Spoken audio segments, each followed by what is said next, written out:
everybody. Well, I want to make a little plug for medical cannabis. What? Me doing that? Tonight could be a repeat of last night. Well, minus the extra event that happened last night that only the realtor and my next door neighbors know about.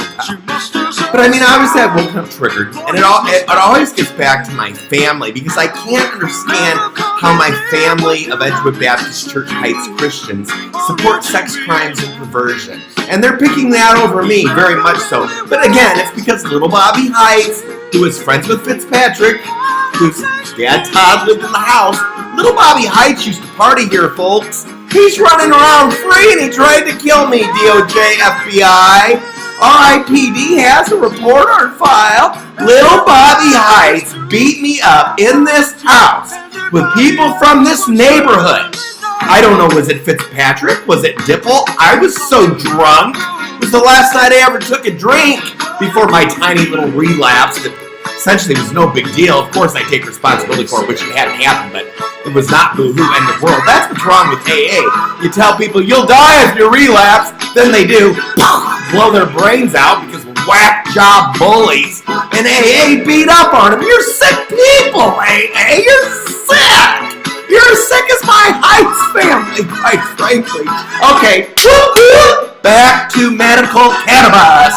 Now, when I go to the dispensary, I often feel like not only are they my only friends, it's like a brotherhood, because as I say, anybody who has that card that's not easy to get, we need it. Now, what I want to say, thank God I'm getting concentrate out of the nectar collector. Now, when it comes to dabbing, do you want to know something? You want to know how I got sucked into this mess? When I took filthy Steve Rusk from Rock Island County Sheriff's Department, filthy Officer of the Year Doug Williams from RIPD, who I hope is on suspended leave by now with all they've been presented, but probably not. I was talking to them to get to Winslow, to talk to Winslow about dabbing for a health story. Anyway, I remember Winslow saying sick people don't do dabs. Kevin Winslow, you know the absolute truth about every single thing that happened to me.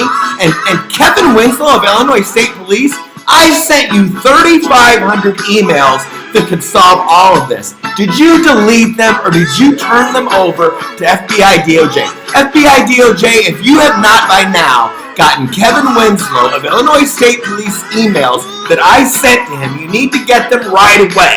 And if Kevin Winslow has been withholding those emails, FBI DOJ, you need to file charges against him, because Kevin Winslow is key in all of this. He spoke to me on the phone, and Kevin Winslow has had this information 3 years now. Okay, so the reason I'm not screaming, I got my nectar collector.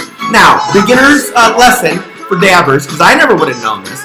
When you hold this thing over the stove, because I don't want a torch in my house, it already looks crack pipe enough, but it's all completely legal, of course. When you hold this thing over the stove, and it gets hot, and then you suck on it, go like this. Shake it while you suck on it. Shake it while you suck on it, and then all that stuff, woo, goes right in, and you feel much better. So I do encourage anyone who's not getting a strong enough dose from flour, put on your big girl underpants and get a nectar collector. You can always hold it over the flame on the stove, and then again, you just shake it. And my God, I would be screaming and angry. I mean, obviously I'm still a little angry, but I'm very high on the Cresco cookies concentrate off the nectar. I'm not very high. I'm doing better. Okay, everybody, that's your lesson on dabbing. Carry on.